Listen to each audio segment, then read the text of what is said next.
All right, so it's about 10:35 now. I'm just going to do a brief introduction and then a roll call, and then we can get started here. So my name is John Gebhard, and I'm a business operations over here at Mueller. I specialize in the commercial product, but I have done a little bit of everything, including the residential reports and our valuations inspections. This is going to be my second webinar, so if you do have any feedback, please feel free to pass it along to me, and please feel free to stay along at the end of the webinar because I will offer a Q&A session as well. All right, so let's just get started with the roll call here. I'm going to just read off your name. If you could just say that you're present and then just tell me the name of your field regional manager. All right, so is Michael Way here?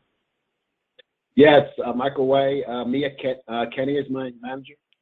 Okay. And how about Phil Scruggs, sorry. No Phil?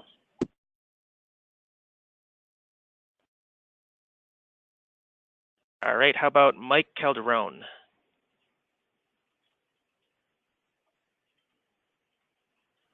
No Mike Calderon? Samantha Cancross? Or sorry, Cancross? Yes, here, Mia Kenny. All right. And Kelly Gillen? Here, and Howard Payne. And Roy Leith? I'm here, Matthew Taylor.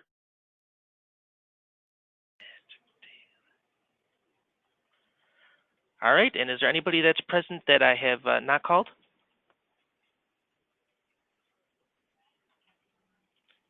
All right, and if you do happen to not be able to figure out how to work the audio controls, feel free to just post in the chat. But it does look like everybody that's attending has responded to the roll call, so we'll just get started here. All right, so these are the sections that we're going to go over. After each section, I will stop and ask if there are any general questions with that section. It's just important to know that your education is not going to end here. You're going to be learning more and more with each inspection you have completed. So I'm not going to go into detail about the individual business operations that you went over with the commercial modules. Instead, I'm just going to provide all the necessary tools that you'll need to put together an adequate report for us. So I'm going to give you some guides at the end of this, as well as some additional resources just to reference going forward. All right, so we're going to start with the appointment efforts section here. Now, you just need to keep in mind, our contacts for these appointments are going to be business owners.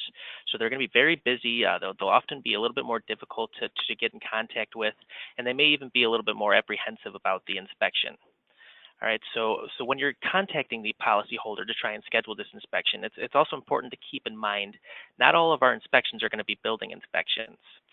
So there are different lines of coverage, but the two main lines of coverage are going to be property and general liability. So sometimes they will order a general liability only inspection, which would not necessarily need to involve a building. It could be an off-premises only operation or something along those lines. So it's important to not word it as a building inspection. I generally try to say that it's a loss control inspection, or just refer to it as a commercial or an inspection for their commercial insurance policy. This can just cause some confusion with the insured and make them a bit more apprehensive about the inspection if we do say that it's a building inspection when they don't feel that they have property coverage. So it's easier just to generalize it and just say loss control inspection or an inspection for their commercial insurance policy. The forms on the report itself should be a good indication of what coverage the insured has if it's not listed in the special attention notes.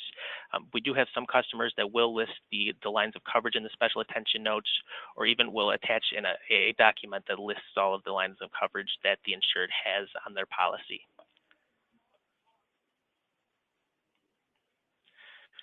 All right, and it's very important to do as much research about the business before you call, just so you can sort of gauge what questions you're going to need to ask regarding what supplemental forms you'll need to add on to the report.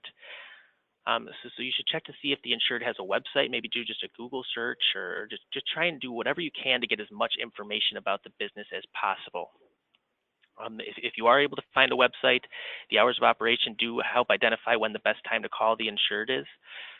For example, if you're calling a restaurant, you're not going to want to call around lunchtime. You're going to want to call, between the lunch hours, and you're always going to want to call during their business hours. You're not going to want to call after they're closed or before they're open. We don't like to leave messages just because, again, these insureds are business owners, so they often don't reply to messages in a timely manner. So we try to get them on the line during business hours. If you can't get them on the line, obviously you do want to leave a message, but we do want to try and make every effort to get them on the line without leaving a message. You're also going to want to consider supplements that are typically related to a certain business, and you'll sort of develop this as you develop as a commercial specialist. But for example, if it's a convenience store, you're going to want to ask if the insured does any cooking.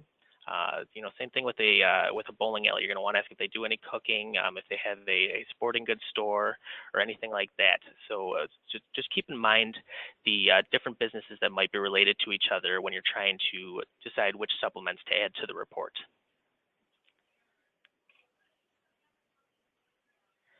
And this one is very, very important. We must be absolutely sure that we verify with the insured or our designated contact that we are going to be provided to all of the required areas. This will vary based on the type of business, but some of our customers are going to want us to make a return trip if we aren't provided access to the required area. So if during the appointment call the insured declines to provide access to the required area, you just contact the agency to see if they are able to assist with arranging access to this area. And then as usual, if the agency is unable to assist or if the insured declines access after having agreed to access, just contact customer service and we will reach out to the customer to see how they want us to proceed. But at very least, we need to make sure that we verify before going to the property that we are going to be provided access to all areas. And you can use the photo requirements and the supplemental training modules to help determine what areas you're going to need to have access to. I believe at the end of each supplemental training, it just has a bunch of photos that are required for that type of business. So you just need to make sure you're going to have access to all areas to obtain those photos.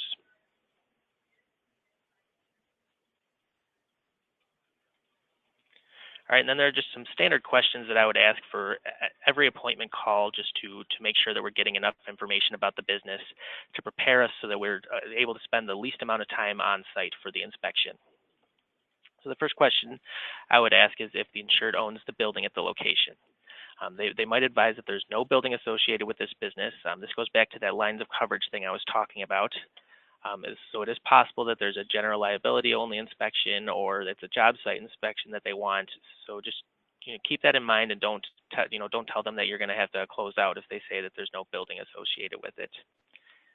So you're just going to ask the insured if you can complete the inspection where the business operations take place.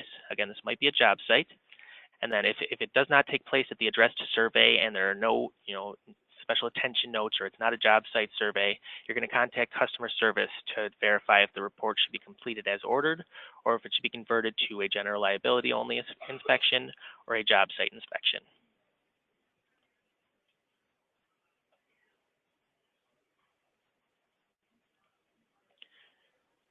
All right, and then if they do own the building at the location, we're going to ask if they own the business at the location as well or if it's tenant occupied. Then we're going to ask sort of for a basic description of the operations. We don't need full details about the tenant's operations, but we do want a basic description just because the tenant's operations can affect the insured's operations.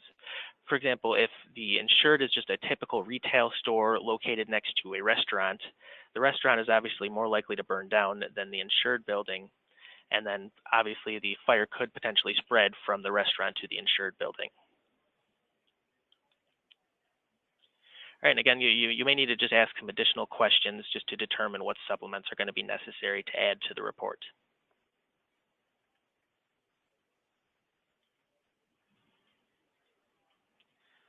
Okay, so if the insured does own the building at the location, there are several other questions we should be asking.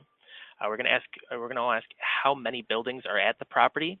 We will need to add additional property information for each building. So some reports will have a whole additional property form you'll need to add, and others will have a narrative section that you'll need to add. If there are neither a form or a narrative that you can add, you'll just include the additional building information in the survey remarks. But we do need to have construction information on every single building at the property. Okay, and this next question, it's very typical of commercial businesses to have an apartment unit above the like commercial storefront or maybe behind or to the side. We always want to ask if there are any apartment or habitational units in the building, because when you do ask, what are the insured's business operations, they may leave out the apartments altogether just because they don't consider that a business operation, even though it is essentially a property management business operation. Okay, and then the next question you're going to ask if are there any tenant-occupied commercial units? So if the insured says they own the building and the business, you're still going to ask if there are any other, commercial units that aren't, operated by the insured, because we do have some supplements that are applicable whether the insured owns the building, the business, or both. Okay, and automatic sprinkler systems are very common for commercial buildings as well, so we do want to ask this every time. We do want to specify that we're talking about the sprinkler system inside the building for fire prevention, because sometimes the policyholders will think you're talking about the sprinkler system for their lawn. So we want to specify that we're talking about the fire prevention one. And then if they do have the sprinkler system installed, we do want to have a supplement completed. And we do want to request access to the sprinkler room. Okay, we're also going to want to verify if there are any vacant areas, and then if there are any vacant areas, we want to know approximately what percentage of the building is vacant. So we do need a vacant building supplement anytime 50% or more of the building is vacant, so that'll help us determine whether or not we want to add the supplement. And then if there are any vacant areas, we want to sort of ask, what the plan for those vacant areas is going to be. Are they under renovations? Is it just being used for storage, or what are they going to do with that? And then some customers even have additional questions that they would like asked regarding the renovation work, the estimated time frame, who's completing the work, and we'll get into more details about that later. And again, this is just a question about the access to the property. You just want to ask if you'll have access to all areas of the property, including the common areas and the utilities. We want to verify that we're going to be able to access the utilities first, because the insured might say that their furnace is located in a locked room or something. We want to make sure that they're going to be able to provide access to all of those areas. And then again, any specific required areas based on the business type that you can find in the commercial supplement modules, or I'm also going to send you a document after this webinar that has all the businesses listed along with some specific required photos. And you're also going to want to ask the insured if they have time at that point to complete a full interview over the phone. Just because, this might be the only time you ever talk to the insured. They may have you arrange an appointment with the property manager or their spouse or somebody who might not have as much detail about the business operations. So we're going to want to make every effort to complete the full interview over the phone at that time.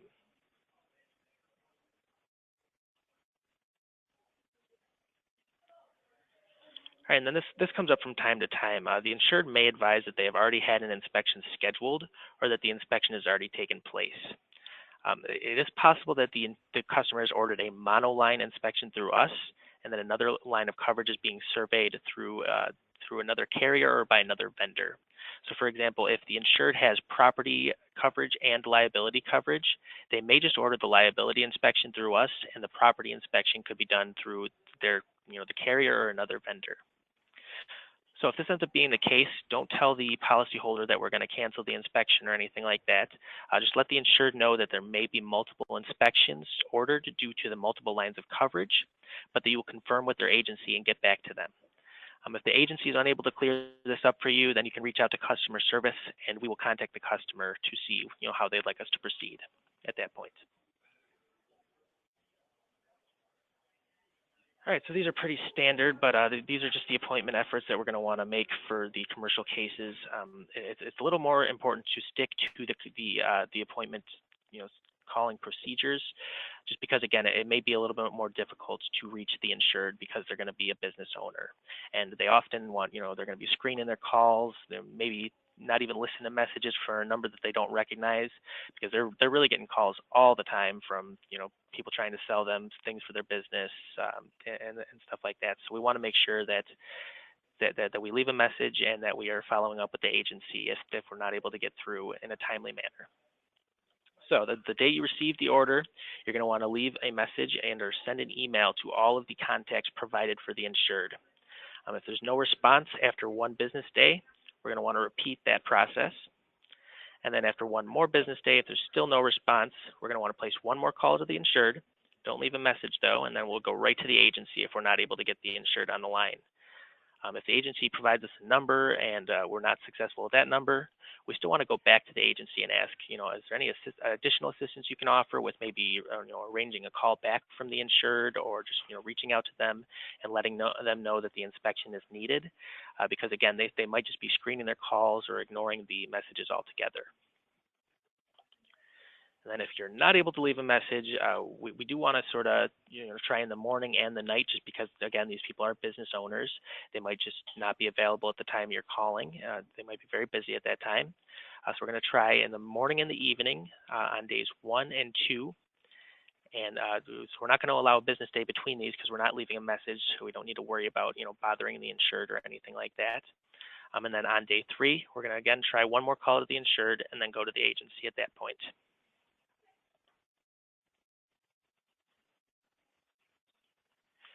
So before we are closing these cases, we need to make sure that, again, all contact numbers and emails have been attempted.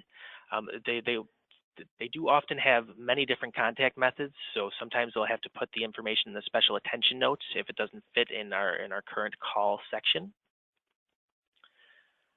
And then we're going to want to verify that appointment efforts have been made to adequate efforts have been made to the agency. If they're unable to offer immediate assistance, that they say that they'll call you back or something like that, we need to follow up at a later date just to verify whether or not they were able to make contact with the insured, or whether or not they were able to get the message to whoever they needed to get the message to. Okay, and again, if we are provided another contact number and are unsuccessful with that number, we still want to follow up to see if there's any additional assistance they can offer. All right, we're also going to want to make sure that the call log is up to date and that further details are provided when necessary. So the call log doesn't really have a very clear way to put some of this information, so you may need to just elaborate in the notes section of the call log. If, for example, the insured says they're out of the country until a certain date, you're going to want to specify that just so when we go to get that status update for our customer, we can let them know without having to reach out to you first. And obviously, if the insured is agreeable to an inspection, but not until after our due date, we're just going to want to schedule the appointment with the insured and then immediately request an extension. If the extension is denied, we can always just cancel the appointment with the insured and submit the order as a closeout.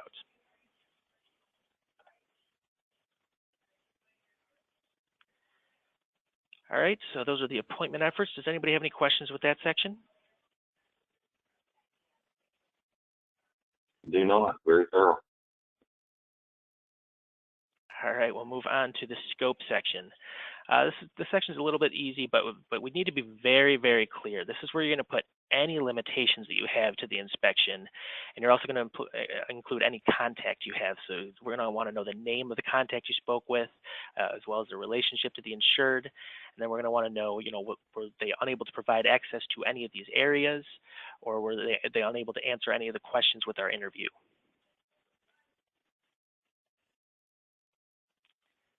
This is a short section that's pretty straightforward, but if anybody does have any questions, feel free to ask it now.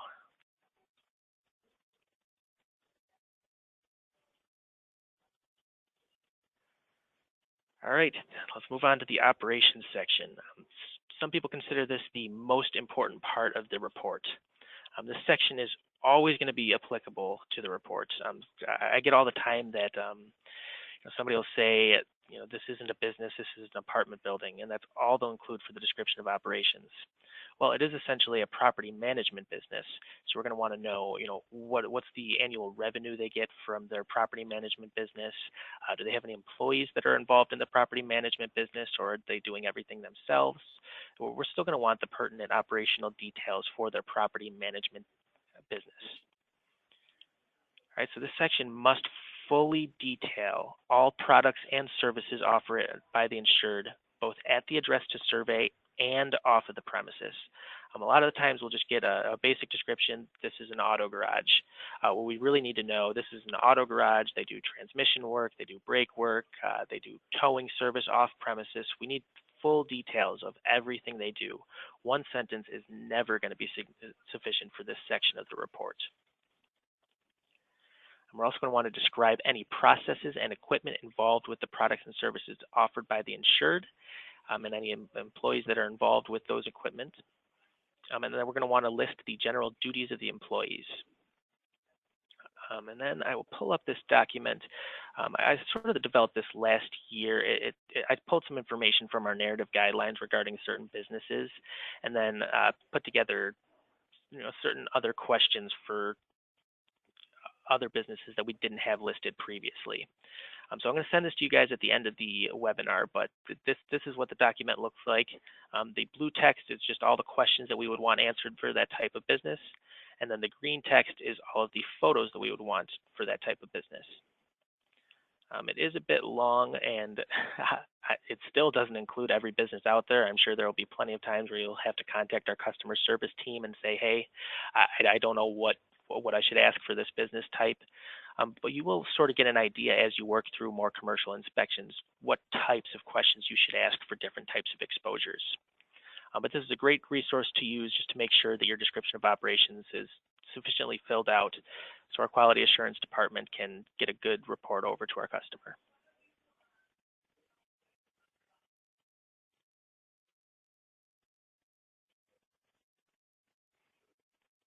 All right, it's also important to remember this section of the interview must be completed in regards to the insured's operations, not the tenant's operations.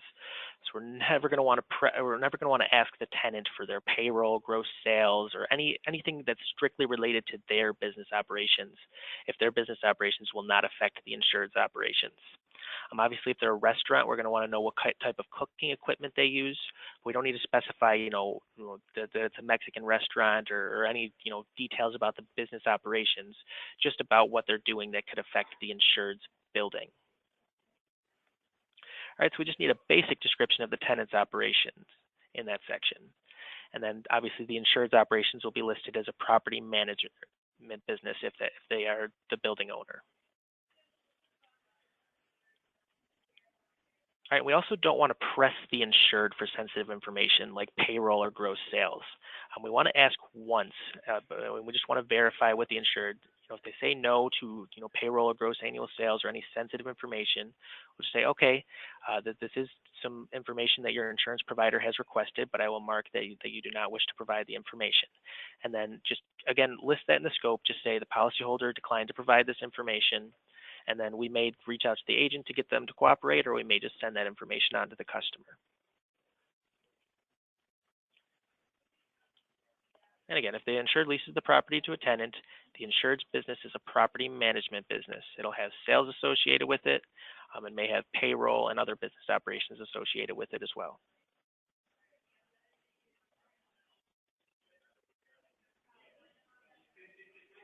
All right, and the operations section is also going to ask about contractors and subcontractors. Contractors are hired by the insured to perform maintenance, repair, or renovation work for their property.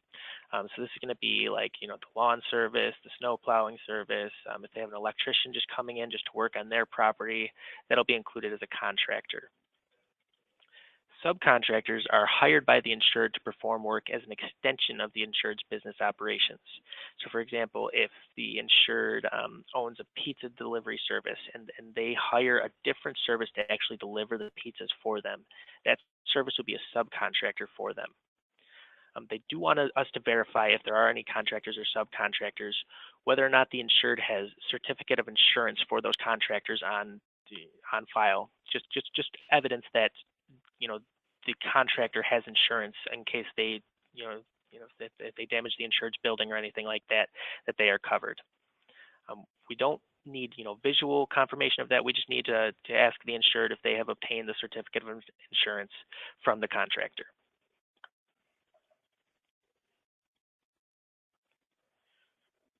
All right, does anybody have any questions with the operations section? John, I've got one quick one on that. So we would not need to ask for a copy of a contractor or subcontractor's certificate of insurance. Yeah, no, we don't need a copy of it. We just need to verify that they obtained it. Okay. All right. All right.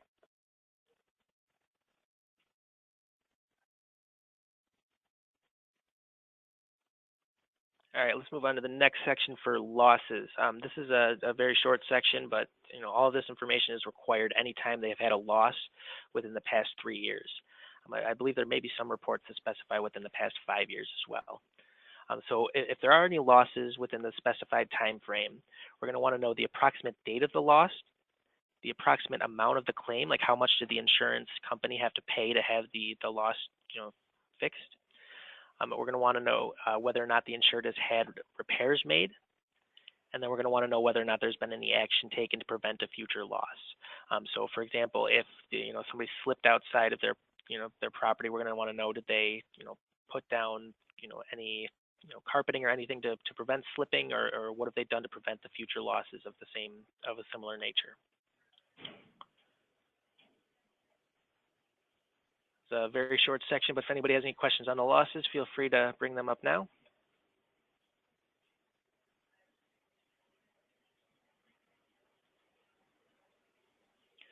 All right, let's move on to the occupancy section. This is where you're going to include, the information about the tenant, businesses and stuff like that. So this section should be broken down by floor level, occupancy type, square footage, and by building, actually. So it should include whether or not the occupant is the insured or a tenant, what the occupant does, and the approximate space they take up at the risk. And again, it must list the occupancy for each building individually.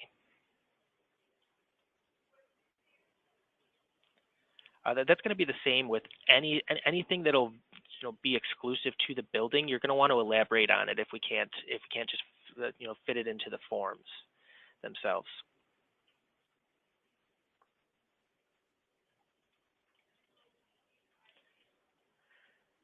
All right, another quick section. If anybody has any questions on the occupancy section, just feel free to bring them up now.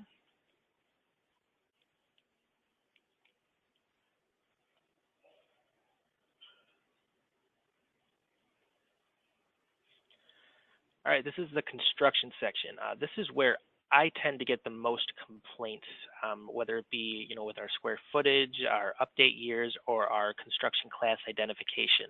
So this is going to be a very important part to get right, and a lot of the stuff will be determined visually, and some will be determined by interview. All right, so we must have a property form and a construction narrative for each building on the property owned and or occupied by the insured, unless the special attention notes specify that we should only inspect certain buildings. So if there's no place in the report to put the construction information, you can add that to the survey remarks. But we do need to know the roof and utility updates, the ISO class identification, square footage, all the construction information for each building that the insured owns at the property. We also want to include the details on the roof and utility condition, update years, and extent of the updates if they have had updates made. It's going to be very helpful if we are able to obtain roof access whenever possible. Some of these aren't going to be accessible just because the risk is too high for a camera pole, and we can't get there's no actual roof access inside the building. But whenever we are able to obtain the roof photos, it would be very helpful to our underwriters. They really like it when we are able to get the roof shots. But if we aren't able to access the roof, we just need to fully detail why we weren't able to get access to the roof in the scope section of the report.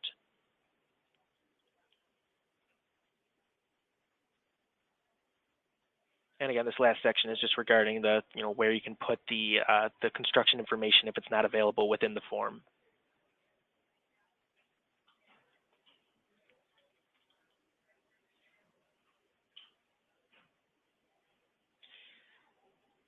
All right, so the ISO class identification. This is the one that I get the most complaints on, and this is where we really look bad if we get it wrong. So we want to make sure that we get this section right. There are 6 different ISO class identifications. We typically only see the 5: frame, joist and masonry, non-combustible, masonry non-combustible, and fire resistive. I'm going to send you several guides, but I'm just going to pull up one that I've got here that's pretty good. Just to review with you guys, and then when you're going through each report, make sure you're reviewing the guides, and then contacting our customer service team if you need additional assistance with identifying. All right, so the first construction class is ISO Class 1. This is frame construction. This is just, your typical home or any building that's constructed with wood frame. All right, so it could also include masonry veneer. There could be a brick veneer on the outside, but even if the structure itself is constructed on a wood frame, it would still be considered a frame structure. Same thing with a metal building. If it's a metal like garage or something like that, even if the whole building is has metal on the outside, if the frame itself is a wood frame building, we're going to classify this as ISO Class 1 frame construction.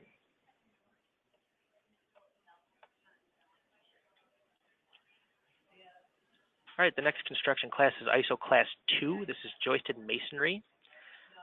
This is buildings that have masonry exterior wall construction with wood joists for the roof and ceilings.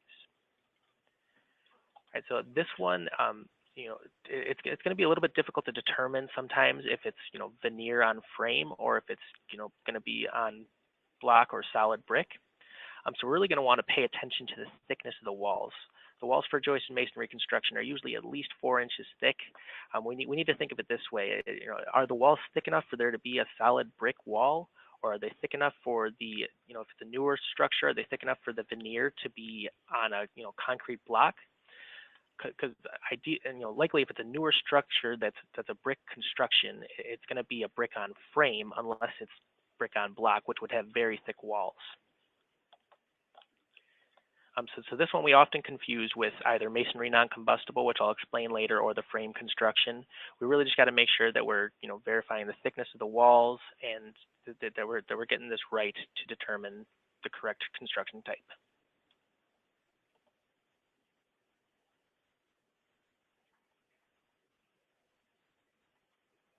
All right, the next construction class is ISO Class 3, non-combustible.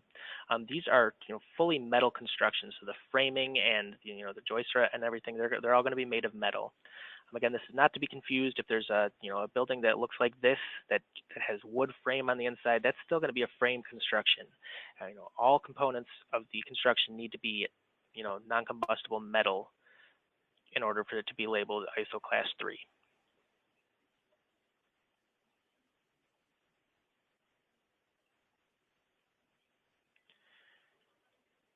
All right, ISO Class 4, masonry non-combustible. This will be like your typical office building.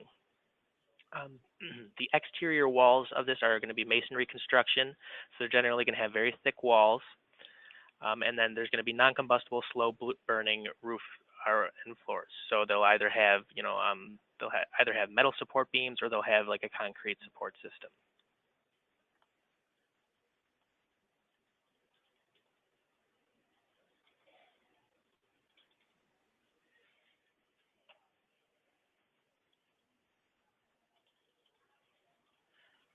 All right, and then the last one was ISO Class 5, which was fire resistive. That is essentially going to be ISO Class 4, except the support beams will have a spray foam insulation on them to further prevent the possibility of a fire. So you'll notice that it'll just have this foam spray right on these support beams. That it's very evident. If you are able to get access to the area, that's the way you'll determine, is just to see if they have the insulation foam. All right, so again, we've gotten into some trouble in the past, misidentifying between frame and joisted masonry, or between joisted masonry and masonry non-combustible. So this section goes into a little bit of detail about how to think about the construction classes to get them right. And if you do have any additional questions, you can always contact our customer service team so we can help you identify properly. Again, if it's a newer building, it's likely going to be, and it's got brick, it's likely going to be a brick on frame building. If it was built before 1950, then it's possibly going to be a solid brick building. We're still going to want to try and verify by the thickness of the walls, but if we really can't verify, we're going to want to include that we estimated, just based on the year built of the structure, that it is a joisted masonry structure.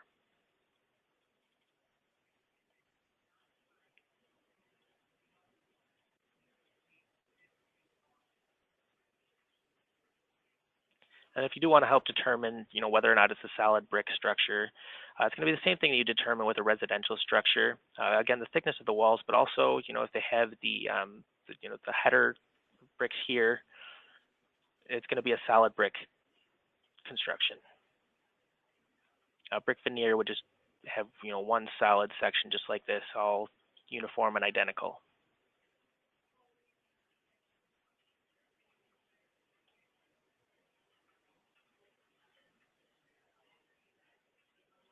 This is just one we had gotten wrong. I was actually the person to get this wrong, so I definitely learned from my mistake here. We had identified this as a joisted masonry structure. We can see that the masonry walls here on the outside, we should have identified based on the metal ceiling here that this was a masonry non-combustible building, but we had incorrectly identified it as a joisted masonry building. So again, I am going to send you this document, but if you have any questions, feel free to contact myself or customer service, and we'll help you get the right information. All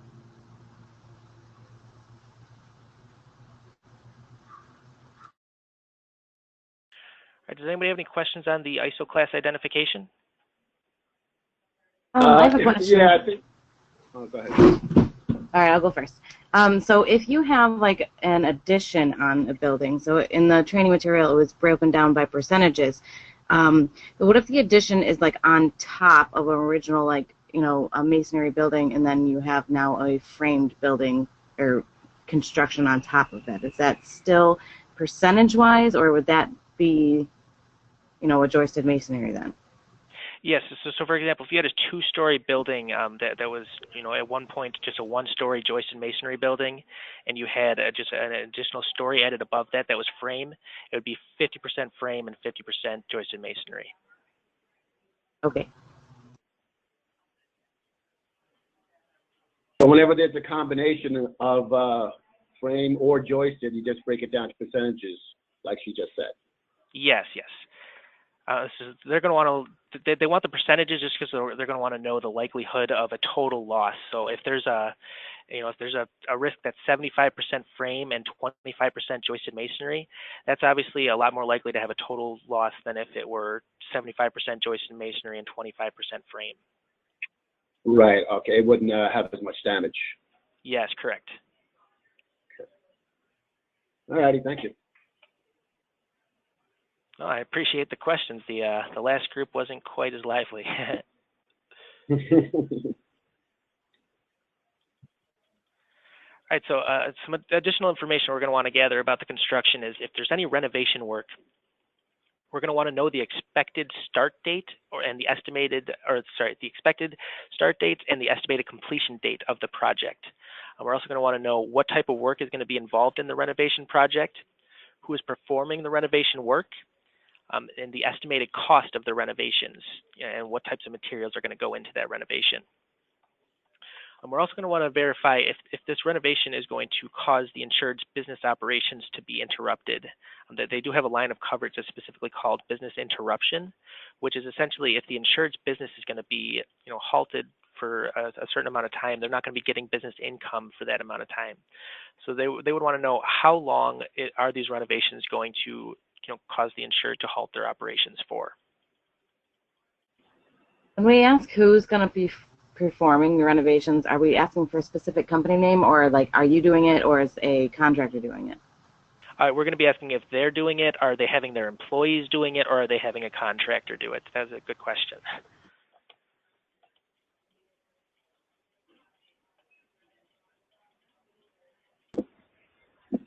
Any additional questions on the renovation work? So you don't care if he has his employees doing the renovations, even though they might not be qualified to do it? They might care. We're not going to make the determination on whether or not they're qualified to do that. We're just going to want to report to the customer that they have their employees doing that work. And it will be useful to include in the report, though, are their employees actually contractors? Do they do this for a living, or are they just helping out the insured? Right. Okay. Would the same rules apply toward the contractors who are doing renovation work as applied? The same rules apply to regular contractors that they may use? We do want to, if they are having their operations halted for a certain amount of time, we do want that. We don't necessarily need to know the estimated start or end dates of those projects unless they're going to be a particularly long project, though.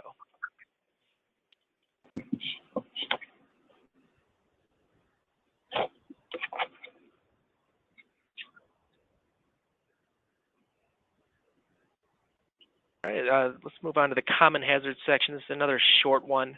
The common hazards are just any basic Mueller hazards. If you see any like peeling paint, if you see any gutter damage, anything like that, that's going to be noted in the common hazards section. It's going to be any hazard that you note that can't be noted elsewhere in the report.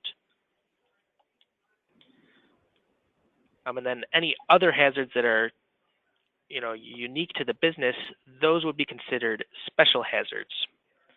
That would include, but not limited to, welding, grinding, spray painting, cooking, just anything that's specific to that business. So this section should detail what type of equipment is used for the business operations, where the equipment is used. Is it used in a closed-off room? Is it used in an open, well-ventilated area? Stuff like that. Who is permitted to use the equipment, and then whether or not the equipment is adequately secured. Things like compressed gas cylinders will have certain requirements on how to properly secure those to prevent being knocked over and cause damage to the property. And then your narrative section for the special attention should just include some details that you gathered in the associated supplements.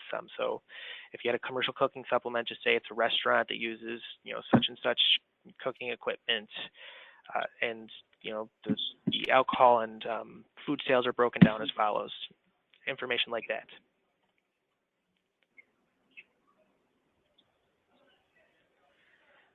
And then we just got some photos that they're going to like here. So for welding tanks, they're supposed to be chained to this cart.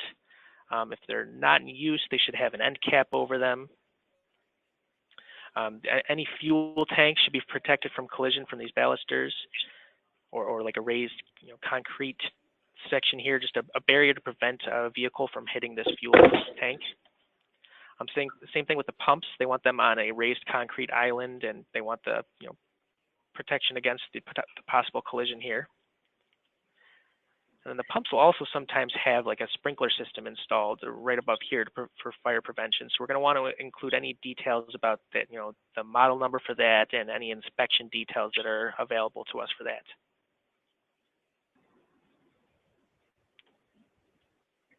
Does anybody have any questions regarding the special hazards section or the common hazards?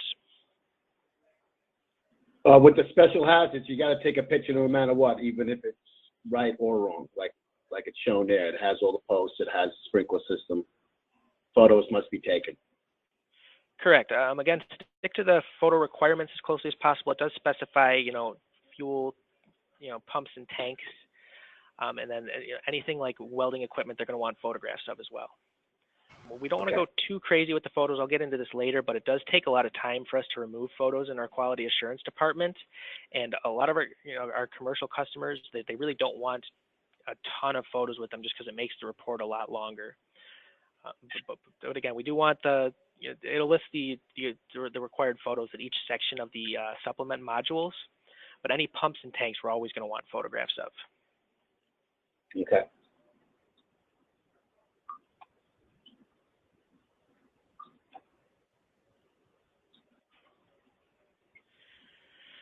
All right, now we're going to get into the liability section.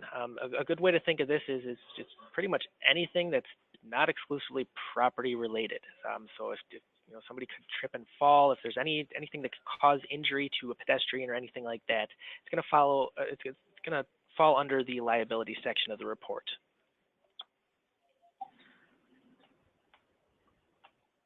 And there's a an NFPA guideline document that I can bring up here. This has some required features along with the risk occupancies. So if you want to determine whether or not the insured is going to need to have exits, emergency lighting, you want to determine how many means of egress the insured has, which is just the way how is somebody going to get out of the building in the event of a fire. So if you want to determine whether or not any of that is necessary, you're going to refer to this document. So it'll list the feature right here and then the risk occupancy. So you're going to look for the occupancy that fits the risk that you're inspecting best, and then you're going to go and check the feature section to determine whether or not that feature is required for the liability section. And then if it is required and it's not present, we're going to want to give a recommendation to have it added. This does go into a lot of detail, so I'm not going to go through the whole document, but it's pretty straightforward. If you do have any questions on whether or not any of these items are required for a particular occupancy, just feel free to contact our customer service team and we'll help you out there.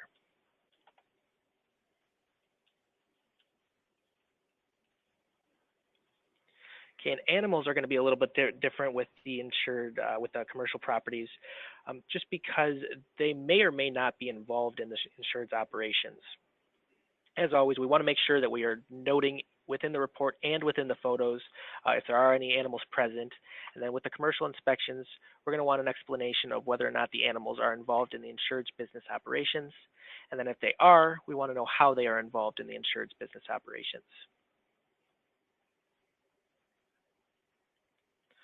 They're also going to want to know if the insured has any sponsored events, that they might sponsor a charity ball, a baseball team, or anything like that. So we're going to want to include some details about what they're sponsoring, and then whether or not there's any alcohol sold at those events.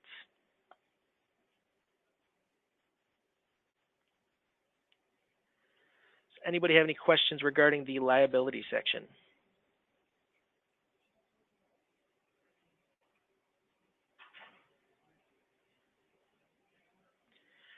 All right, we'll move on to the protection section. This is broken up into private and public protection. Private protection is going to be any protection methods that the insured has on their own, and then the public protection is going to be like the fire department, the fire hydrants, anything that is handled by an outside source. All right, so the first thing we're going to need is fire extinguishers in every building. These fire extinguishers must be tagged and mounted, just like this one is right here. Just to ensure that they're readily accessible in the event of a fire. They must be adequate for the occupancy. We have one customer that specifies a specific size requirement for the extinguishers, but a general Mueller guideline is that we just need one fire extinguisher for every 3,000 feet of occupancy.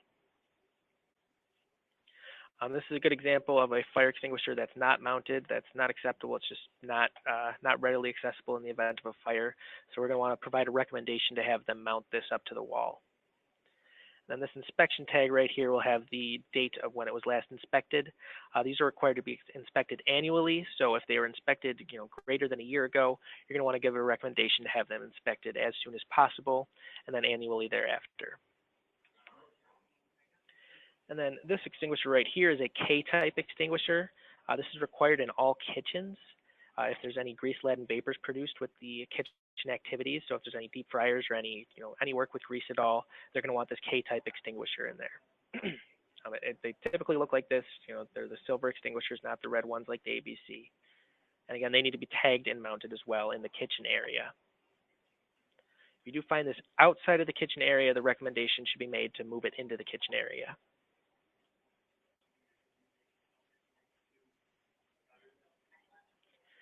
All right, smoke and fire detectors. This goes into a bit more detail in the NFPA guidelines that I'll be sending you that we just reviewed. But you're going to want to determine if they are hardwired or battery operated. Sometimes it's a little bit difficult to tell visually, so you may need to ask this just by interview. And we do want smoke and fire detectors to be present in all living areas. Carbon monoxide detectors. We're going to want these to be present if there is any living area present and if there are any fossil fuel burning heating units in the building. So if there's like a gas furnace or anything like that, and it's a habitational occupancy, we're going to want a carbon monoxide detector as well.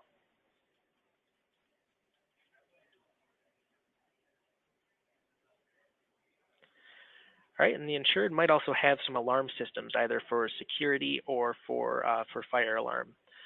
So we're going to want to know the type of alarm system.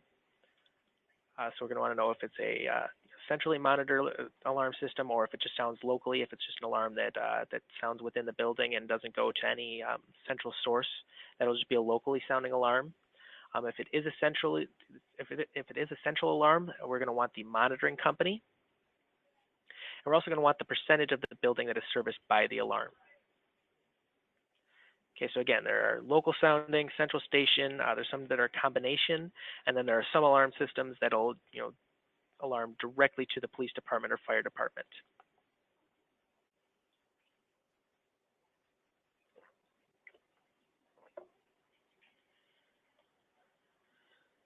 All right, and then the sprinkler system section.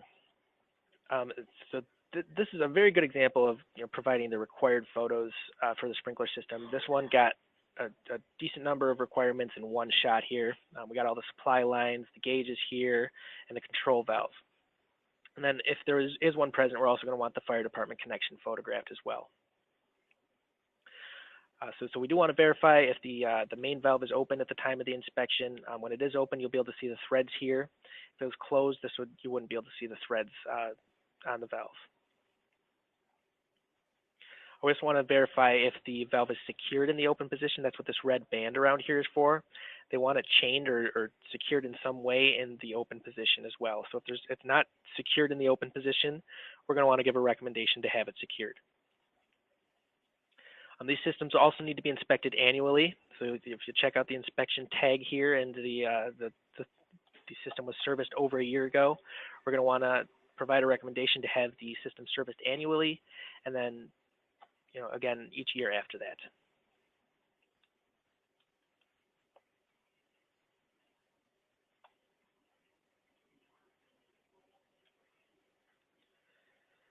All right, so let's move on to the public protection section.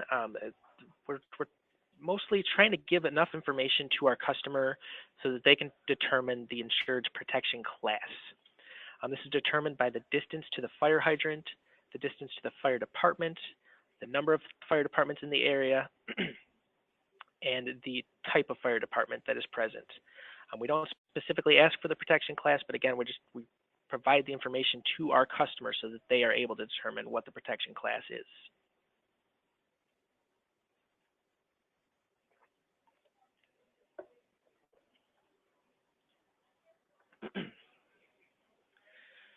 All right, we also have to have a fire hydrant within 1,000 feet. We don't give a recommendation if there's not a fire hydrant within 1,000 feet, but we do note it within the report as a hazardous condition.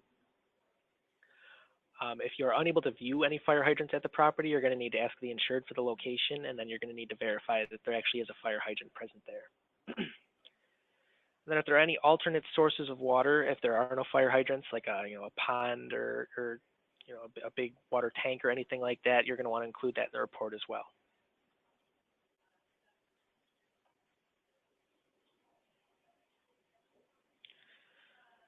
Okay, and we want to verify, what type of access the fire department is going to have to this property.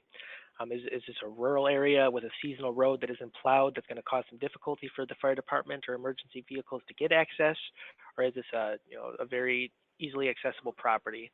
If it does have any access limitations, we're going to want to fully describe what the limitations are in this section of the report.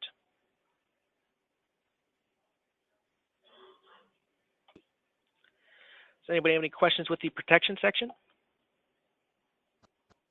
For the sprinkler system annual inspection, who does that?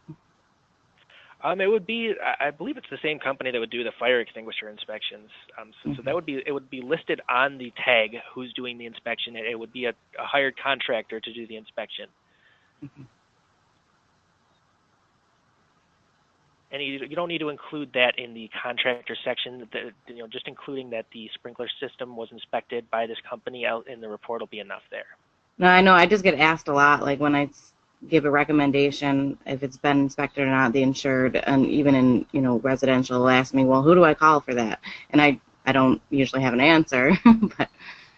Yeah, they do have fire inspection companies that would do that. So they would just have to hire a fire inspecting contractor to do it for them.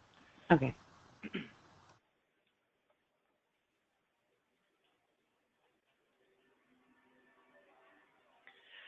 All right, the next section is the exposures section. This is going to be any buildings or other exposures that are within 100 feet of the building. The customer is going to want to know the likelihood of, if one of the buildings surrounding the insured property catches on fire, what's the likelihood of that fire spreading to the insured building? So they're going to want to know the distance from the risk, the location in relation to the risk, so is it in the front, rear, right, or left, the estimated ISO construction class, the occupancy of that building, and whether or not the occupancy poses a greater threat to the insured risk. So this goes back to my example where, if the insured is a typical retail store and they have a restaurant located next door to them, that restaurant is obviously a little bit higher of a risk to our insured property than our insured business. So we just want to include in the report that there's a restaurant next door so that the underwriter knows that, there is a little bit more potential for a fire loss.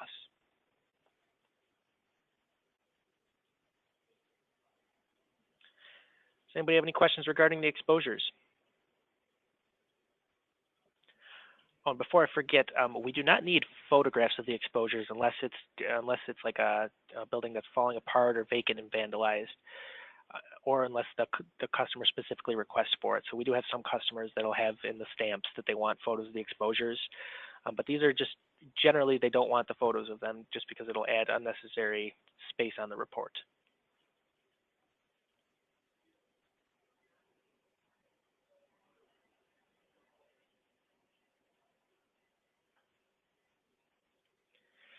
All right, the narrative section. This is something that we are moving away from in general. We're actually working on a way to have an automated narrative completed for customers that do want it going forward. But we're hoping that most of our customers are not going to want the narrative anymore. That was kind of an old school thing that a lot of the older underwriters typically like to go to first, but the newer underwriters tend to like the checklists a little bit better. But if you do have a report that has a narrative on it, you need to follow some certain criteria. It must be in complete sentences. You can't have sentence fragments. It really needs to be professionally written because these are going to be going on to our customers. So we want to have everything spelled out and written professionally so there's not too much work for our processing department. Do you know if the forms are like on the Phoenix mobile app, or are these not Phoenix compatible service? The narrative forms are not Phoenix compatible yet.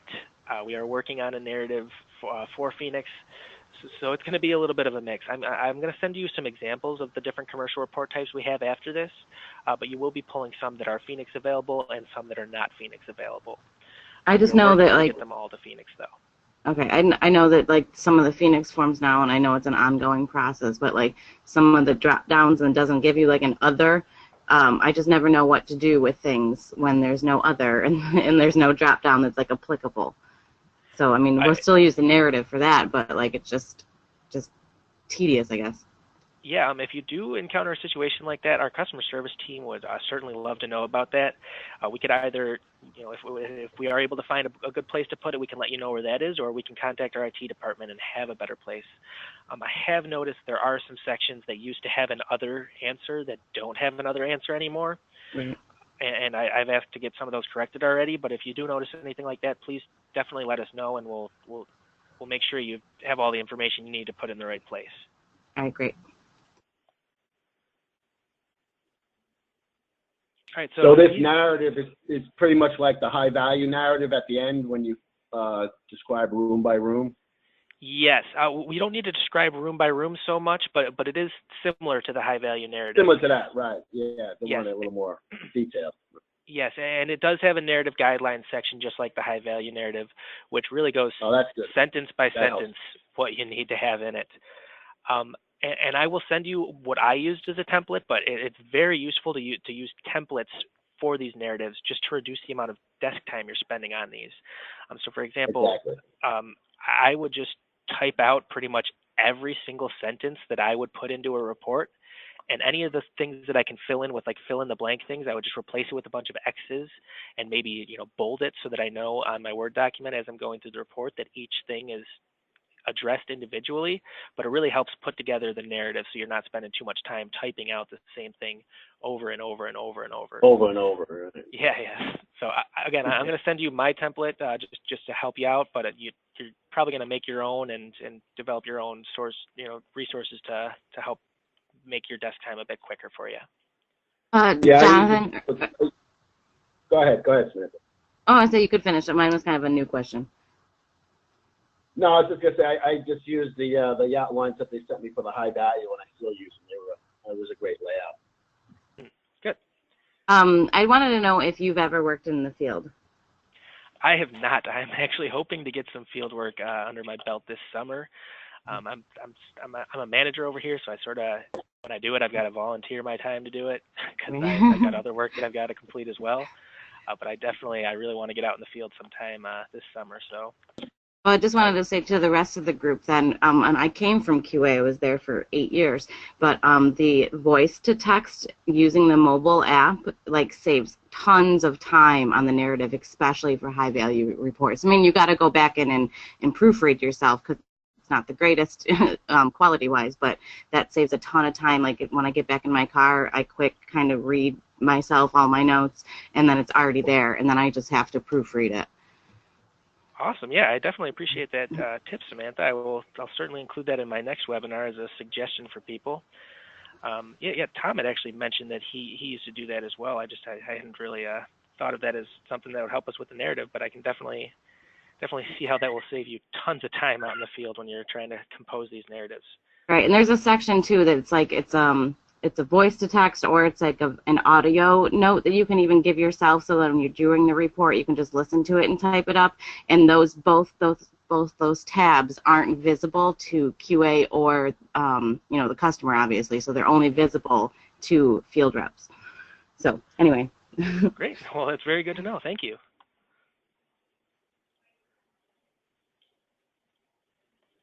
All right. So yeah, let me actually pull up those narrative guidelines if it'll let me here.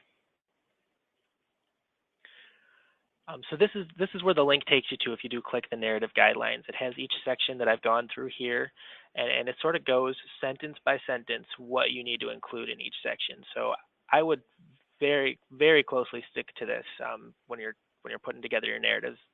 The more time you spend on the front end, the less time you'll spend in the long run. So definitely put the time into putting together a very good report so that it doesn't get rejected to you for additional information, or so you don't have to call a policyholder for an additional interview or anything like that. Again, the more time you spend when you're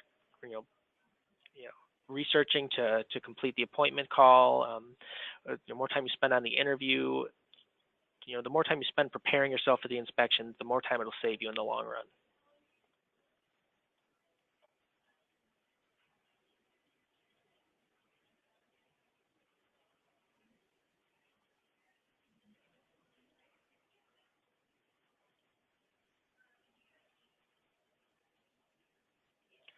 All right, and then we get into the recommendations section. We're going to want to give a recommendation for anything that we note a hazard for. And it's literally just what it sounds like. We're going to recommend what the insured can do to fix the hazard. All right, so they all must have a label right at the beginning that includes the month, the year, and the recommendation number. Okay, and they also must be organized by the severity of the hazard. So, for example, if you have a property with I don't know, say they have a kitchen with no sprinkler system over the hood, and they also have an extinguisher that's not mounted. We would want the recommendation for the no extinguishing system in the hood to come first, and then the not mounted extinguisher to come second, just because the lack of extinguishing system in the hood is more severe than the lack of mounted fire extinguisher. We're going to want to use the pre-written Mueller recommendations whenever they're available. It's just a recommendation reference link right here. You're going to click. It's right above the recommendations box, and it lists, it separates them by category and lists what the recommendations should be. We do want to make sure that we're, switching out anything. Sometimes it'll just include like the word area. We need to switch that out for the area of the hazard or where it's located. But it's a very useful thing to help us put together our recommendations.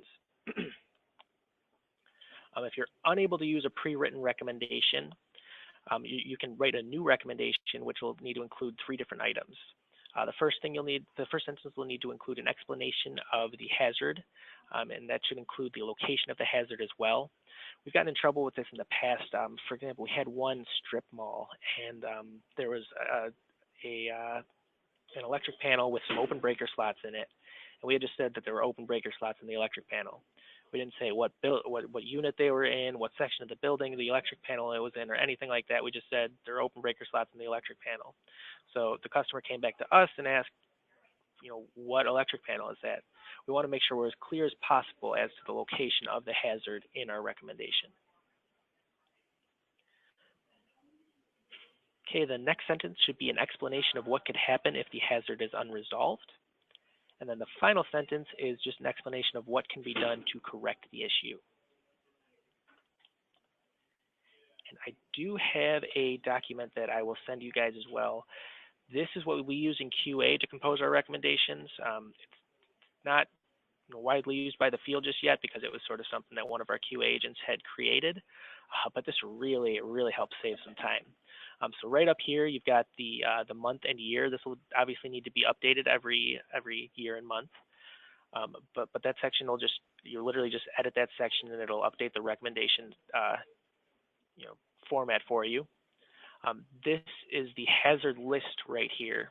So it's broken down again by category, and you can go into each section and it'll automatically sort the recommendations by the severity of the hazard, and it'll generate the recommendations for you. That's amazing. Yes, and I do have two different versions of this this file because I know not everybody has Microsoft Office, so there is a version that works with a free version of Office. Then just to show you what it looks like, that's what the recommendations look like that I just clicked on there. It's got them fully generated. It's got the titles put in there for you, and they're organized. A rep did that? Yes, this is a QA agent that did this, just to QA help us agent. with our time. Yeah. His name's Lucas That's Cody. awesome. I don't know if you've ever dealt with him, but he's a very intelligent guy. He's really great. helped us out with this stuff. I realize there might be some, user issues with this. If you do have any questions about how to use this, feel free to give me a call directly, and I'll go over it with you. But it is fairly straightforward. You just click the recommendations you want to give, and then obviously make sure this is updated, and then copy the recommendation from here. You are going to want to save a copy of this just in case you mess something up. There's some coding in here. It says equals 0204. So if you mess anything up, you're just going to want to open your copy of it and save another copy to make sure that you always have an extra copy on your file.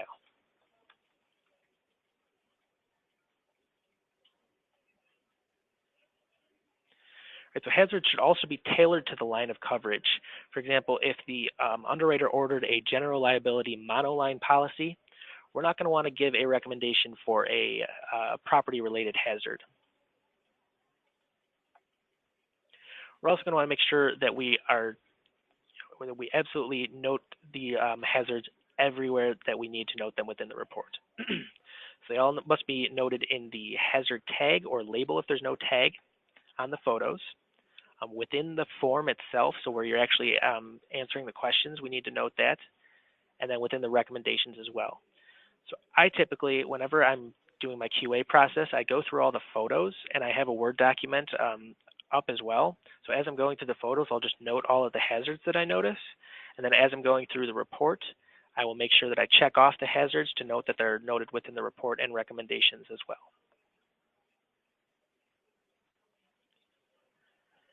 Does anybody have any questions regarding the recommendations?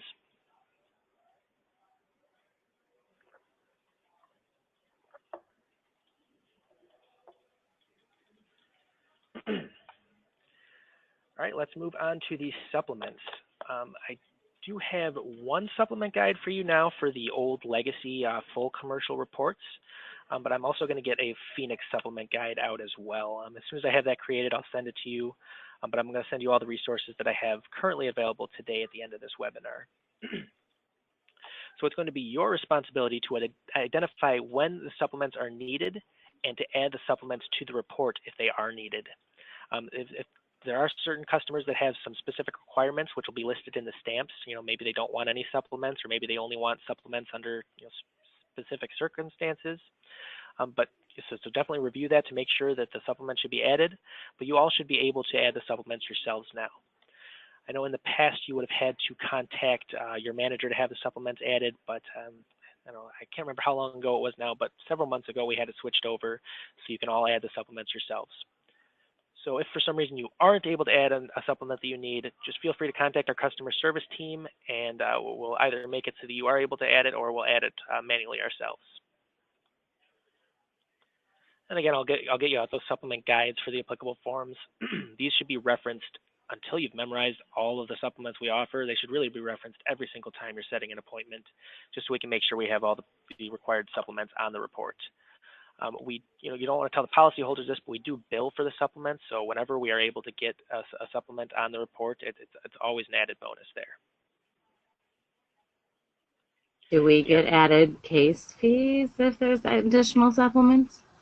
Unfortunately, we do not have any way to tie an expected amount of time with the supplements. We are working on that, but currently your case fees are set to include additional supplemental time. And as a business operations manager, you probably don't know that, but do they vary in case fees for field reps, or is it like kind of like commercial is commercial? They vary by report type, right, but not by customer. So any short commercial is going to be the same amount of time. Any short commercial general liability only inspection is going to be the same amount of time, but they're not going to vary by customer. Right. Okay. All right, so it's very important for you guys to get these supplements onto the report before submitting it to quality assurance, because these reductions are not only going to hurt your record, but they're going to add your time spent on the case, and they're going to add, our time service to the customer. So it's going to take us a little bit longer to get the report back to our customer. So if we're able to get all the supplements added before the report is submitted to QA, it's really going to go a long way in saving us some time and getting the report back to the customer, in an efficient manner.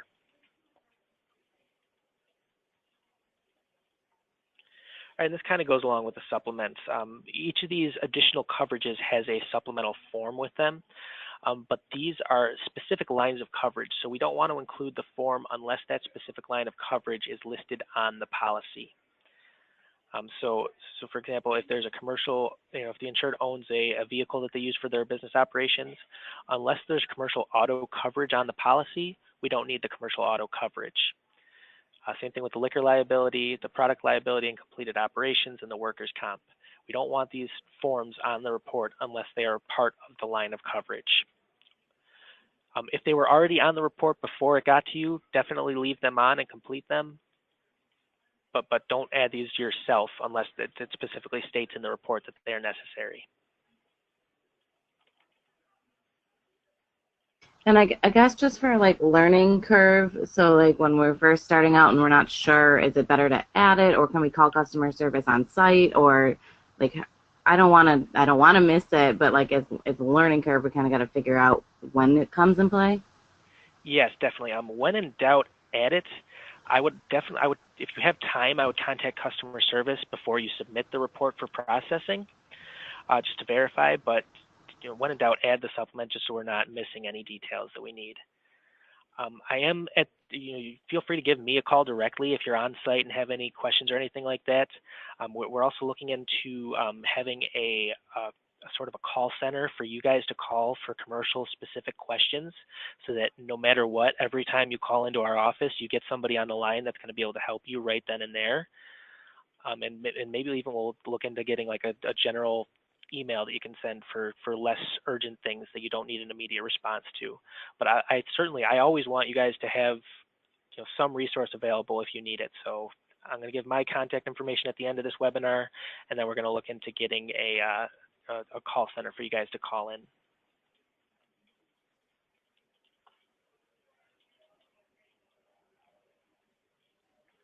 All right, so the photos, we definitely want all of the general standard Mueller photos. We're going to want them to be clearly labeled with the photo tags, because we're going to want them clearly labeled when the photo tags are not specific enough. We're definitely going to need to elaborate a lot more with the commercial photos than we typically would for the residential photos, just because it might not always be clear what we're looking at in the photo.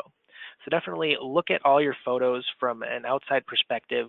Think from the underwriter's point of view. Are they going to question what's in this photo at all? And if they are, just provide an additional description as necessary. Again, I realize this does add a little bit of of desk time to the report, but it'll really save you a lot of time in the long run, because if QA is questioning it, they're either going to contact you or they're going to reject it to you to try and get that information. So if we have it before it gets to our processing department, there'll be no questions there. All of our photos need to be tagged or labeled by building number. We do frequently get reports that are just completely unorganized and often don't specify which building they're inspecting. So we'll have 30 exterior photos of 4 different buildings, and then we'll have all these interior photos follow them, but we don't know which building those interior photos go to. So we need to have the photos be very clearly labeled or tagged, just to specify which building they go with. And we're also going to want the photos to be organized logically. So the typical Mueller standard would be we would want all the exterior photos of each building to come first. Then we're going to want the hazard photos for the exterior. Then we're going to want the interior photos, the hazard photos for the interior, and then the utility photos. So you would do that for building 1, and then you would do that for building 2, and so on. You don't want all the interior photos, or you don't want all the exterior photos and then all the interior photos. We're going to want them logically organized. So is there a different pull down other than the residential? The commercial has its own pull down on the side to label the photos. It's a totally different pull down. Some of them are the same, but they do have some specific commercial ones as well. But if you can't find it in that search box, just add a comment, just tag it other and add a comment to it. That'll be just as sufficient. Yeah, so we usually do. Yeah, tag other. Yep. Okay. All right. We don't typically require bathroom photos unless the customer specifically requests it. So I've had inspectors literally go in and take a picture of every single fixture in a bathroom. They're not really concerned with that. They're more concerned with the macro scale of things. So we don't want any bathroom photos unless there's living area or unless the customer specifies that they want the bathroom photos. And in addition to organizing the photos by building number, we're also going to want the labels on the photos, diagrams, and within the report all to be consistent. So every time you're talking about building 1, you're talking about the same building 1 through all the labels and within the report. If there's any inconsistency in that department, 9 out of 10 times, if quality assurance doesn't catch it before sending on to the customer is going to question that discrepancy. And occasionally we do have situations where we're not able to obtain all of the required photos. We just need a full explanation if there is a missing photo. If you did just forget to take the photo, it does happen. Contact our customer service team and just admit you made a mistake and ask if they want you to go back to the property or if they want you to just push it through without that. We would 10 out of 10 times much rather you have you call in and just say, hey, I messed up, but I'm willing to correct it, than to just submit it and try and see if you can get it through quality assurance without anybody catching it. And again, that explanation can be included in the scope section of the report. That's the first place our quality assurance agents are going to look for any missing information or photos. So definitely fully detail any limitations in that section.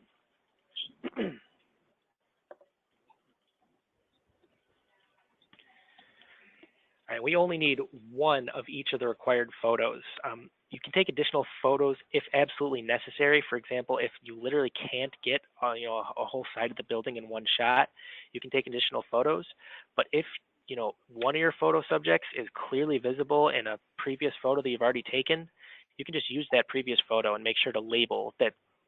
If you're looking at the hazard or whatever, you make sure to label that it's in the that it is also in the photo in addition to the whole macro photo. We do want one photo for each hazard, so definitely a close-up photo for each hazard. But again, if aside from hazards, if you can get it in one shot, try and get it in one shot. And the roof photo is always a bonus for our customers. They're a little bit more difficult to access and obtain photos of because they're usually flat roofs, but just do whatever you can to try and get that roof photo. We only need 1 photo of each different type of heating unit. So for example, if the insured has 3 boilers and 2 furnaces, we would need 1 photo of a boiler and 1 photo of a furnace. I tend to try and use the hazardous photo. If any of them have a hazard, I'll use that photo. But just make sure that you note any hazards that are there within the photo as well. Again, same thing with the electric panel. If there's a fuse box and 2 electric panels, we just need a photo of the fuse and the and one of the electric panels. We don't need all of the electric panels photographed. Only take additional photos if there are hazards associated with the utility system.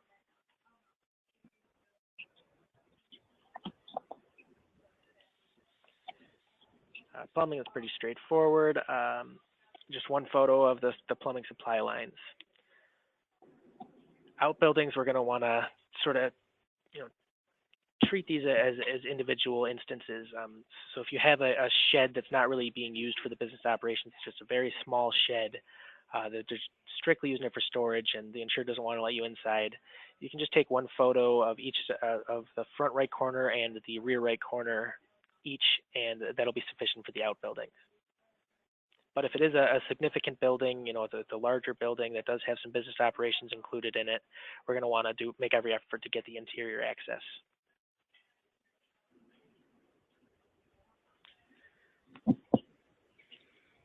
And then this next one goes back to the special hazards section. We're going to want photos of any propane tanks, oil tanks, fill pipes, buried tanks, compressed gas cylinders, anything that would present a special hazard to this property. We want one photo of each hazard and concern. So for example, if there's peeling paint throughout the entire building, we don't need a photo of each section that has peeling paint. We just need one photo with the peeling paint.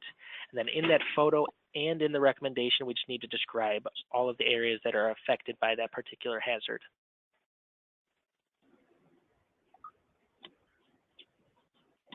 Okay, then we're going to want a photo of the business sign if it's present. We just need one photo of that. I typically, unless it's a very significant business sign where it's like a whole, where it's its own thing, I typically include just the one business photo. So I'll take a photo of the front of the risk. If the business sign is visible in that photo of the front of the risk, I won't take a close-up of the business sign as well.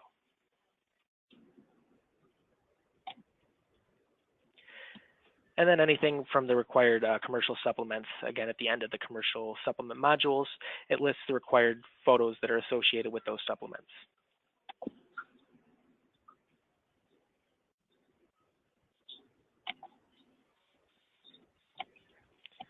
Does anybody have any questions with the photos for the commercial reports?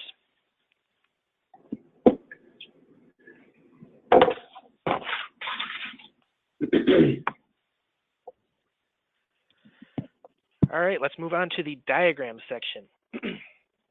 Each building must be individually diagrammed. I'll get it all the time where there'll be 3 buildings on the property and they'll all be diagrammed in one sketch.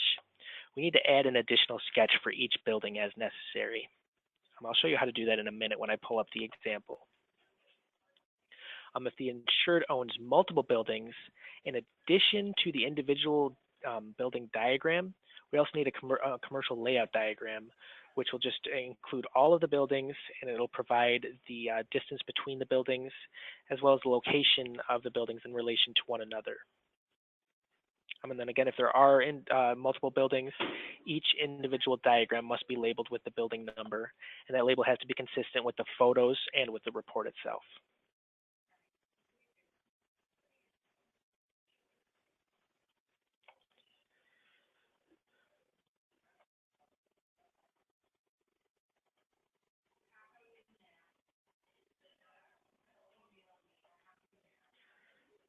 All right, and then this is just the example I have here of a good multiple building risk that was perfectly diagrammed and everything.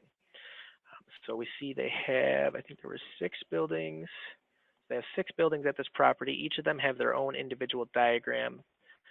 If you don't know how to do that, you just click Edit here, and then you click Add Another Sketch, and it'll add another sketch to this section right here.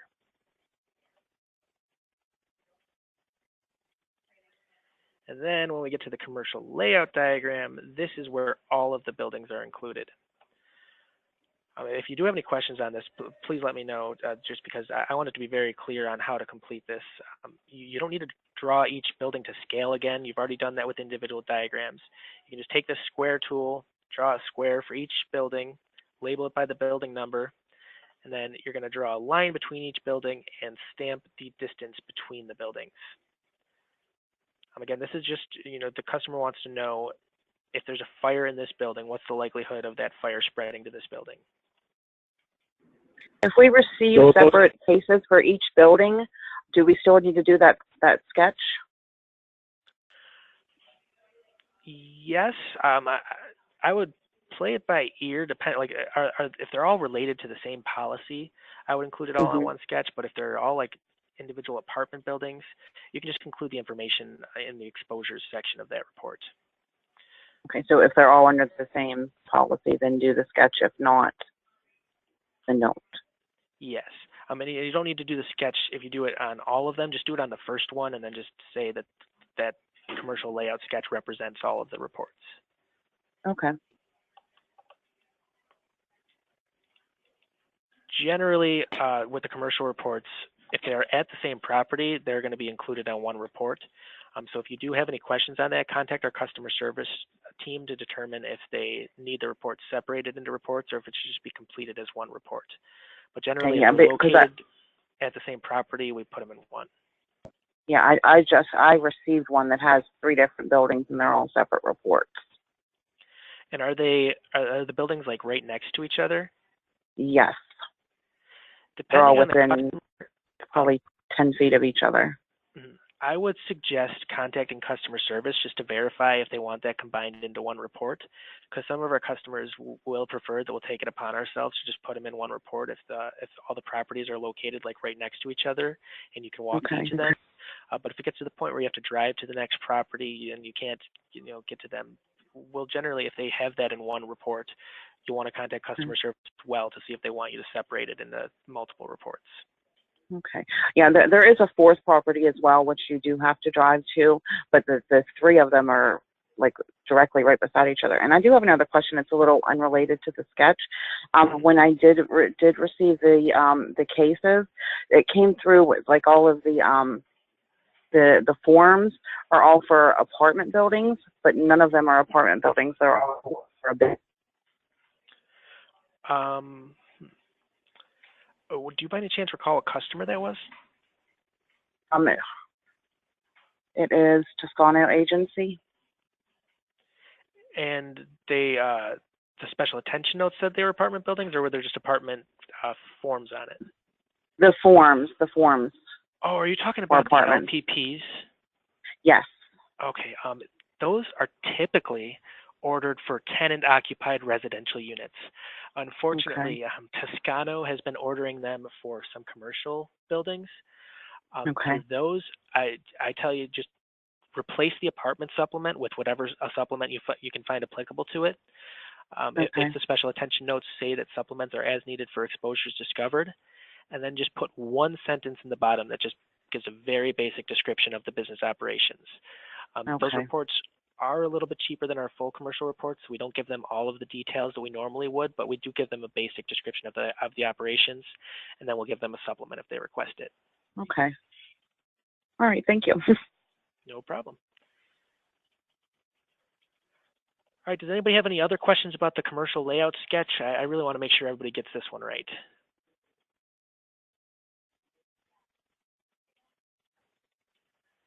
All right, yes, it is pretty straightforward, but if you do at any point have any questions on how to complete a certain situation, just give me a call and I'll walk you through it. It's just one question. I'm up in upstate New York, and a lot of times I don't have cell service. So it's going to be, this is like the 5th or 6th time you said, give us a call, you're on the job. Yeah, if you're in an area that you don't have service, obviously you won't be able to get a hold of me. Yeah. All right, so I would suggest asking the insured if maybe they have a business phone you can borrow, but if it is really something that you need answered right then and there, otherwise just take a bunch of pictures of the section that you're looking at and then contact me later when you do have service. Just take the pictures though, so you don't have to go back and take any additional pictures if necessary. Yeah, all right. I'm covering like 3-4 counties right now. Pretty far out. Yeah. Okay. Thanks. Yep, and I don't know if your cell phone is like mine. Sometimes I won't be able to call anybody, but I'll be able to send emails. Feel free to send me an email with any questions you have as well.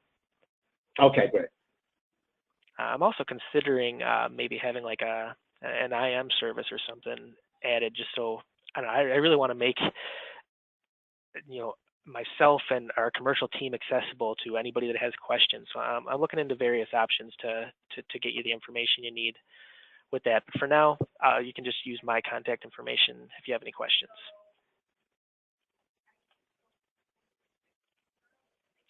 If the insured is only a tenant in the building, we're going to diagram the area that's occupied by the insured, and we're not going to diagram the whole building. But we are, however, going to want to include just a basic description of what other types of businesses are in the building. Again, just because if there's a restaurant and the insured is just a retail store, we're going to want to know about that restaurant that's also in the building.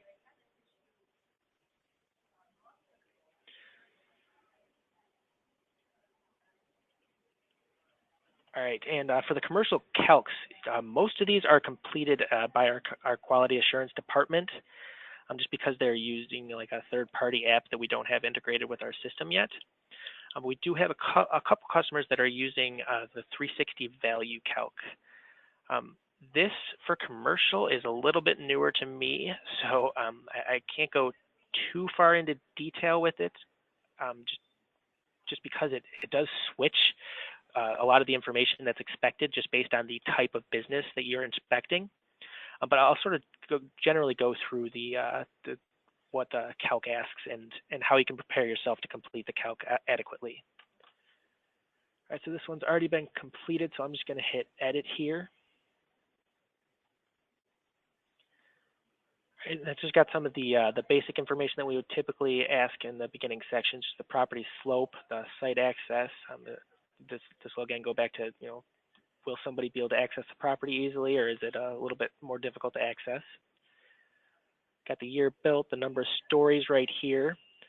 If there's anything you don't know how to address, and it has like a link that you can hover over, if you click on that, it'll help you answer the question a little bit. If that still doesn't help you, just contact our customer service team with any questions, and we'll talk you through the process. This question is going to populate other questions that are in the report. So you're going to want to include the primary use of the building.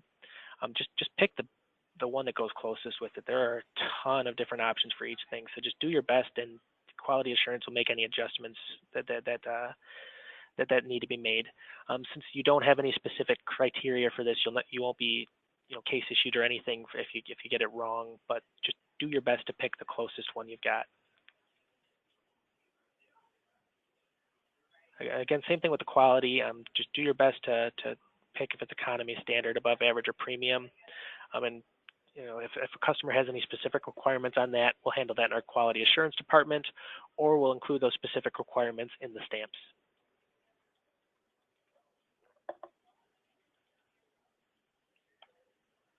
And the square footage again goes right here.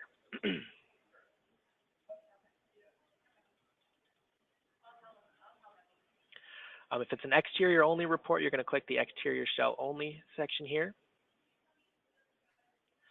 This is also applicable for condominium buildings. If the insured is the condominium association themselves and not the building, they're really just going to be insuring the exterior shell of the building.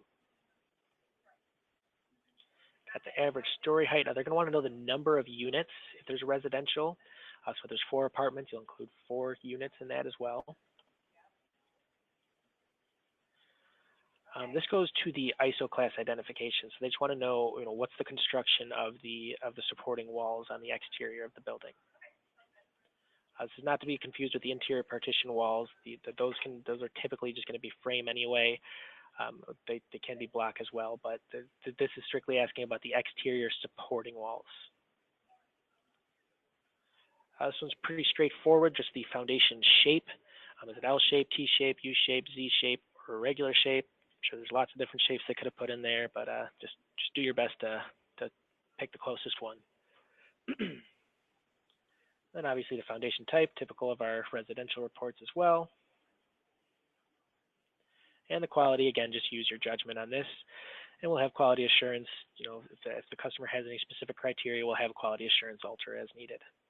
Or we'll include in the stamps if you should be the one altering.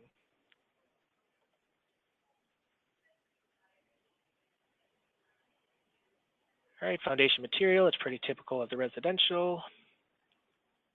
Siding, pretty straightforward, just pick the siding types that go with the siding on the risk. Window density, this is going to be the percentage of the exterior walls that are windows. One of our other calcs refers to this as the percentage of wall openings. Just what percentage of the exterior wall space is taken up by window. Roof type, pretty straightforward, just what's the shape of the roof. The roof structure, this goes back to the ISO class identification. It's going to be a wood framed roof structure. It's going to be a light gauge steel frame structure. Roof material, this is typical of the residential cases. Just pick the best roof material. Floor system, it goes back to the ISO class identification as well. What are the floors and ceilings made of on the inside of constructed of in the inside of the risk.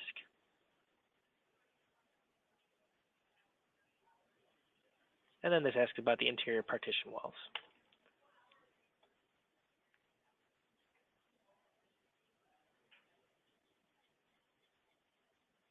All right, and this is where it gets specific to the type of business.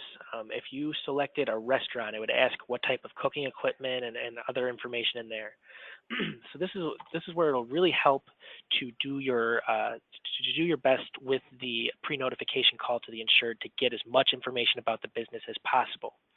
I would suggest when you are completing these 360 value calcs for a commercial case, you verify all the business operations with the appointment efforts. And then before you go to do the inspection, fill in as much of this calc tool with the operations as you can, just so you can get to this page where it has all the questions related to the specific business, just so you can be prepared to answer those questions when you're at the property, and so you know what to look for. Again, I would love to go into detail and answer all these questions with you guys, but this is going to change based on the business selected. So I don't really have a general, this is how you do it kind of thing. You're just going to have to, each different business, you're going to have to go with the questions it asks. So you're basically saying before you go there, maybe just print this page out. Yes, but you're going to need to answer some of the initial questions about the business operations in order to get this page to populate with the questions you need. Right. Well, you do that with your interview. Yeah. Yep, exactly. Okay. All right, again, sorry, the 360 value calc explanation there wasn't quite as detailed as it would ideally be, but again, most of the work is going to be handled in quality assurance with that. It'll be a huge leg up on our other evaluations that will have you guys at least helping us fill it out with some of the information that you gather on site. Does anybody have any other questions with the 360 value?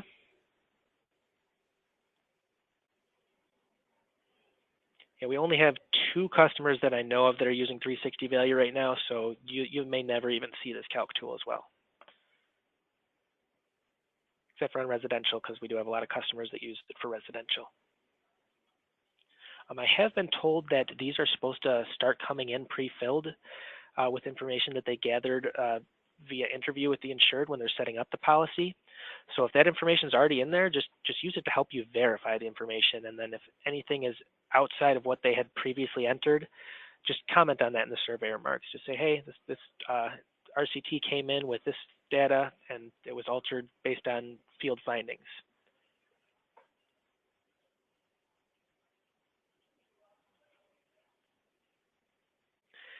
All right, these are the commercial report types. I am going to send you a sample of each report type. I won't send you individual samples for the general liability only and property only monoline inspections, just because those forms will be included on the package, which is just the standard short commercial inspection here, which includes the property, general liability, and operations information. So we got the full commercials, which are the old, I call them the blue and white reports. They're the old ones that they do look a little bit nicer as far as reports go, but they're a little bit more difficult to collect data with. But the full commercial one has the narrative and should reference all of the narrative information that I give you. There's also a short commercial that's the older version of our short commercial. I call it the classic blue and white one again. It looks just like the full commercial except without the narrative section of the report. And then we have a short commercial Phoenix version, which is that's got a little bit more information in it than our previous reports did, and we've also weeded out some unnecessary information. This is where we're hoping to move all of our customers to. So if you see any Phoenix forms on it, it's a Phoenix commercial inspection. And all of the general liability only, property only reports are Phoenix reports. We do have some customers that are still only set up for the older classic report styles. And those are not, the reports themselves are not broken up by line of coverage, but they will occasionally specify in the special attention notes that they only offer one line of coverage. So if the special attention notes specify that there is a general liability monoline policy, even though the report asks for some property information in it, we don't want to give any recommendations for any property related exposures just because it's a general liability only inspection. There's another report type here. It's a short commercial for auto owners. These are all workers' compensation inspections, so you'll need to reference the auto owners section of the supplemental training. I'm also hoping to get an auto owner specific form guide out as well, but I have not developed that yet. So I will get that out to you guys as soon as it has been developed. Commercial exterior, some customers will order this, they'll just order a commercial exterior, and other customers will order a short commercial and then ask us to convert to an exterior if we're not able to get a hold of anybody. Or some customers will ask us just to contact them and request to convert to an exterior if we're not able to get a hold of anybody. These do typically have a general description of the business operations in them as well, so we do want to attempt to complete a phone interview if possible, or at least obtain enough information just by looking at the building about what's going on inside. A job site inspection, they'll typically come in with the insured's home address or business address in them, but we do want to inspect a job site unless the special attention notes specify otherwise. So I'm going to send a job site guide that really goes into detail about how to handle each individual situation. But these are, we don't want to go into the insured's home and start inspecting their electric panel and furnace and anything like that. This is going to be related to the insured's the work the insured does for their customers. LPP, again, I said are typically ordered for tenant-occupied residential structures, although we do occasionally get them for a commercial structure. Those are essentially just our standard interior-exterior reports with an apartment supplement on them. But I have agreed to allow them to replace that apartment supplement with a business-related supplement if there are no apartments in the building, or to add a business-related supplement if there are apartments in the building and there's also a business in the building. So we do want to add the supplements to the LPPs as well, but the apartment supplement, even though it's already attached, is not required. Then we also have recommendation check surveys. It tends to cause a little bit of concern with the policyholder if you actually call it a recommendation check survey. One of our customers had requested that we called it a routine resurvey, which I tend to like as just a better way to word it when you're talking to the policyholder, just to avoid causing any concern on their end. But it's exactly what it sounds like. They give us a list of the recommendations that they pass along to the customer, and they want us to verify whether or not those recommendations have been fulfilled.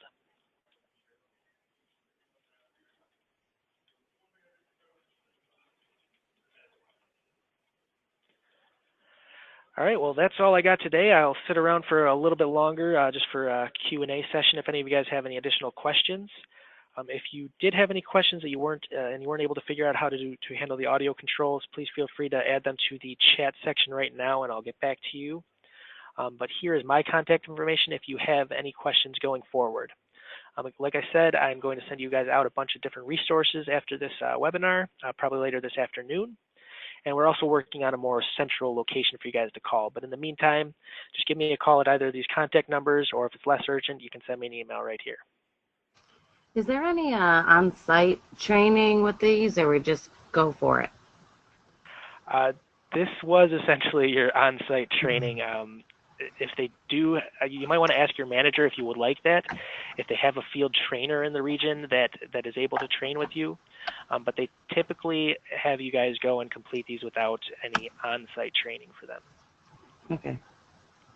But I definitely, if I were you, I would ask your manager if they do have anybody available to train you on site, just because it really would help to be able to, when you're with somebody on site, ask them, have you ever encountered this situation in the past? How did you deal with it? Stuff like that. It does help to have people on site. But again, I am always happy to help you out. If you have any questions, give me a call, whether you're at the property or you're filling out the report when you got home. Just the big thing is going to be to prepare yourself for the inspection before you go and do it, just to spend the least amount of time at the property and to spend the least amount of time completing the report.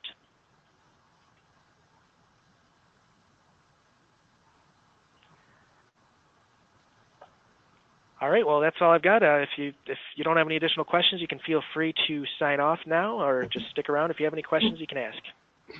Thanks, John. Thank you. Well, if you want to get your field experience and come do the first one with me, that'd be great. I would definitely love to with these webinars, though. I've just gotten so far behind on my emails. I do have a task set to try and make to take out a lot of the work that I do on a day-to-day basis, right? So that I can have some more time to go out and work with my Q agents and then get out into the field as well. So, me as the person I'm going to contact, though, when I do get out in the field. So maybe she'll send me along your way. All right, great. I'll talk to you soon. Yeah, thank you. Bye-bye.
All right, Roy, it looks like you're the last one on this webinar. If you don't have any additional questions, I'm going to sign off. But if you do have any questions, just let me know as soon as possible.